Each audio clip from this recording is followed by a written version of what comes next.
हमने कुछ गलत नहीं किया, हमारे पास कोई ब्लैकमेल नहीं है। इन सवालों के जवाब लेंगे एक छोटे से ब्रेक के बाद, जल्द हाजिर होते हैं।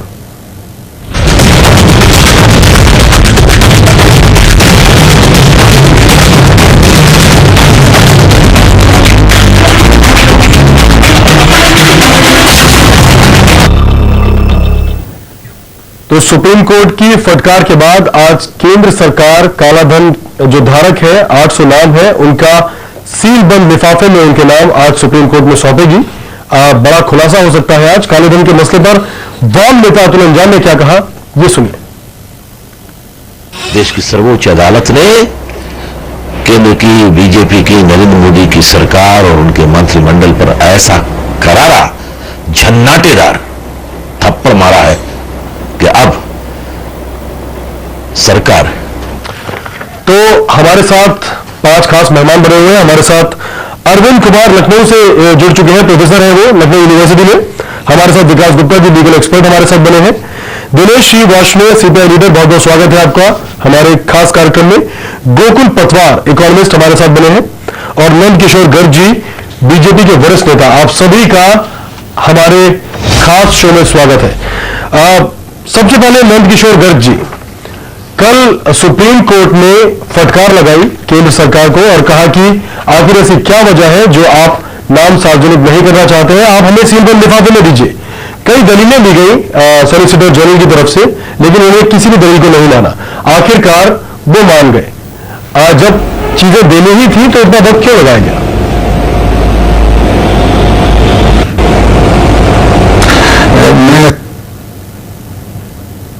कहना चाहूंगा 27 जून को सुप्रीम कोर्ट के अनुसार हमने लिस्टें सौंप दी थी और इसके बाद लिस्टें आज हम दे देंगे। 800 नामों से काम नहीं चलने वाला। आगे जो ट्रीटीज नई हुई है मेरी सबको हमने नए एग्रीमेंट करके स्विट्जरलैंड को राजी किया है। नरेंद्र मोदी जी की सरकार ने 3 दिन में वो काम किया जो पिछली सरकार 3 साल में नहीं किया था। SIT बनाना हमारी नीयत को शो करता है। सुप्रीम कोर्ट के पूर्व न्यायाधीश शाह साहब उसको हेड कर रहे हैं। मैं समझता हूं कि आज बहुत सरलीकरण कर देते हैं, कमेंट्स करना बहुत आसान है। 3 दिन के अंदर SIT बना देना, उसको सारे नाम 27 जून को सौंप देना, इन्वेस्टिगेशन करना, ये सारे कामों में जो वर्षों से काम लटके हुए थे उनको करने के लिए हमारी सरकार तत्पर है।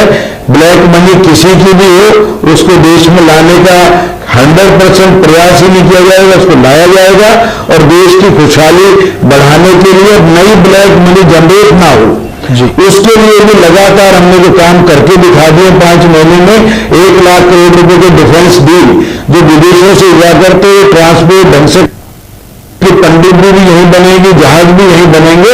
एक नए मोड में गवर्नमेंट आई है जिसके अंदर से हेराफेरी करने के चांसेस कम से कम हो। महाराष्ट्र हमारे पास आने के बाद जो सबसे ज्यादा ब्लैक मनी जनरेट होकर विदेशों में जाती थी मुंबई से, महाराष्ट्र से, उसके ऊपर एक नौजवान बहुत क्लीन इमेज के मुख्यमंत्री रोकना चाहूंगा। ये एनसीपी कुछ कह रही है काले धन को लेकर, सुनते हैं। वो कुछ सिलेक्टेड नाम को जाहिर कर दें और कुछ सिलेक्टेड बाकी नाम जो है वो छुपाए रखें और यकीनन इस पर सुप्रीम कोर्ट एक्सेप्ट नहीं करेगी। और वही कल हुआ। उन्होंने जो 3 नाम घोषित किए वो अननोन लोग हैं, न तो वो राजनीति से जुड़े हुए हैं, न उनका कोई ज़्यादा परिचय है, पब्लिक में कोई ज़्यादा मकबूल लोग नहीं है। बड़े बड़े नामों को शायद इन्होंने इसमें भारतीय जनता पार्टी के अपने नेता होंगे, भारतीय जनता सपोर्टर्स होंगे, किसी को पता नहीं कौन है ये लोग।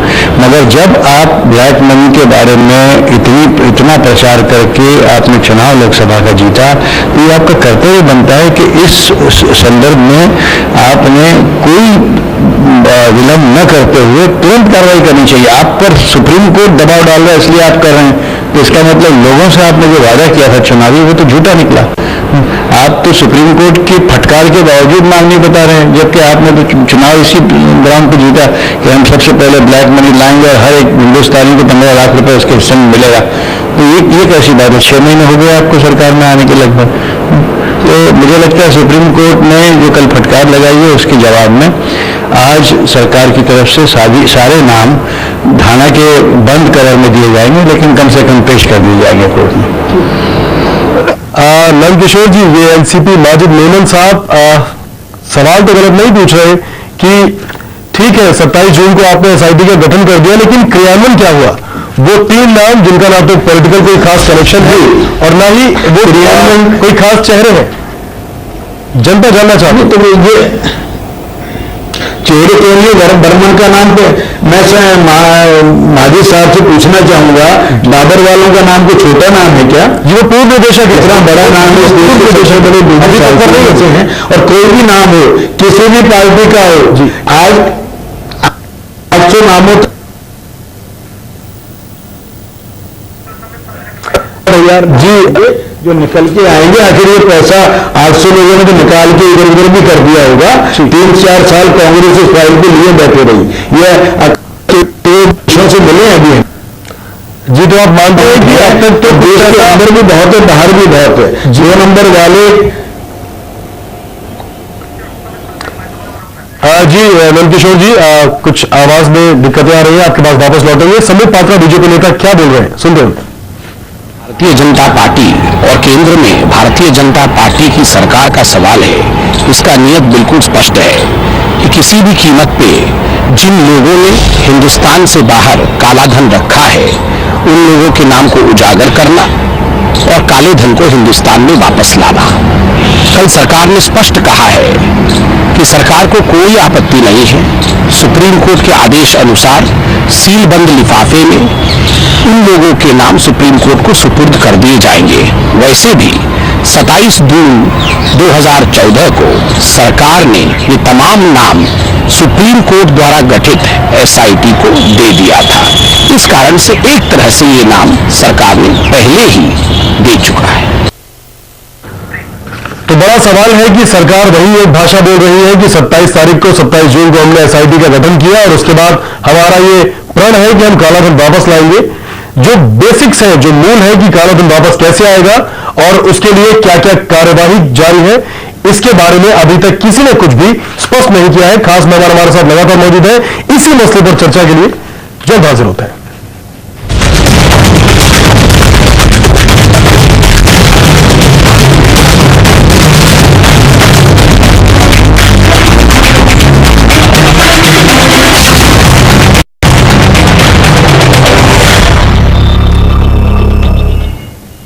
तो काले धन के मुद्दे पर विपक्ष सरकार पर हमलावर हो गई है। राशिद अल्वी ने कहा सरकार राजनीति पर आमादा है, लिहाजा कोर्ट को भी सरकार पर भरोसा नहीं है।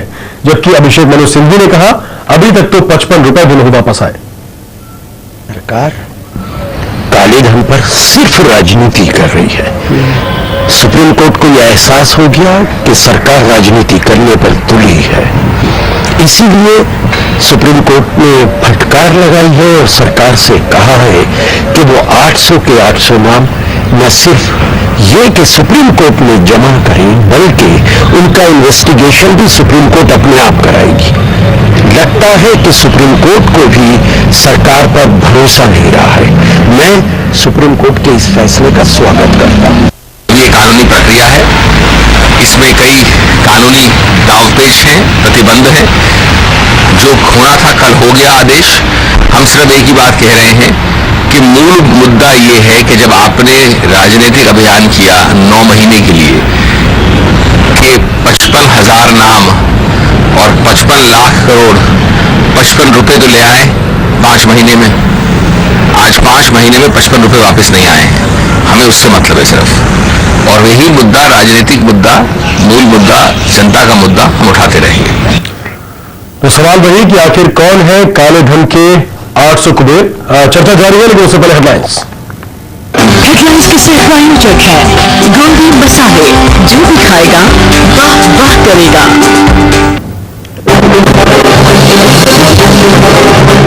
सुप्रीम कोर्ट की फटकार के बाद सरकार फर्स्ट आज कोर्ट को सील बंद लिफाफे में सौंपेगी कालाधन रखने वाले सभी खाताधारकों के नाम। कांग्रेस का सरकार पर तीखा हमला। कालेधन को लेकर सामना में उद्धव की चुटकी, पूरा मामला चले और कुरमुरे जैसा बताया। दीमक की तरह देश को चाट रहा है कालाधन, स्वदेशी कालेधन पर कहने लगे रहा। सामना में लिखा है 31 अक्टूबर को देवेंद्र फडणवीस लेंगे महाराष्ट्र के सीएम पद की शपथ। समारोह के लिए तैयार हो रहा है मुंबई का वानखेड़े स्टेडियम। राज्यपाल के सामने पेश किया सरकार बनाने का नाम। दिल्ली में सरकार बनाने पर सस्पेंस बरकरार। बीजेपी प्रदेश अध्यक्ष सतीश उपाध्याय का बयान, सही वक्त आने पर पार्टी लेगी फैसला। गुजरात की तरफ से तेजी से बढ़ रहा है चक्रवात नीलोफर। 128 गांव को खाली कराया जाएगा सुरक्षित जगहों पर। एनडीआरएफ एयरफोर्स ने भी कसी कमा। छठ पर्व का आज खास दिन, शाम को दिया जाएगा डूबते सूर्य को अर्घ्य। घाटों पर लगेगा श्रद्धालुओं का जमावड़ा।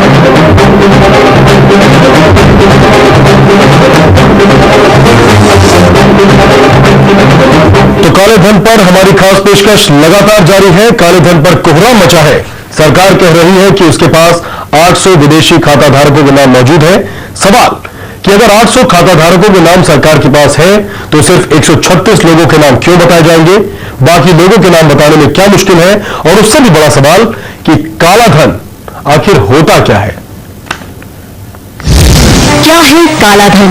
National institute of public finance and policy यानी NIPFP के मुताबिक काला धन वो आय है जिस पर टैक्स की देनदारी बनती है, लेकिन उसकी जानकारी टैक्स डिपार्टमेंट को नहीं दी जाती। काला धन कैसे पैदा होता है? आपराधिक गतिविधियों से।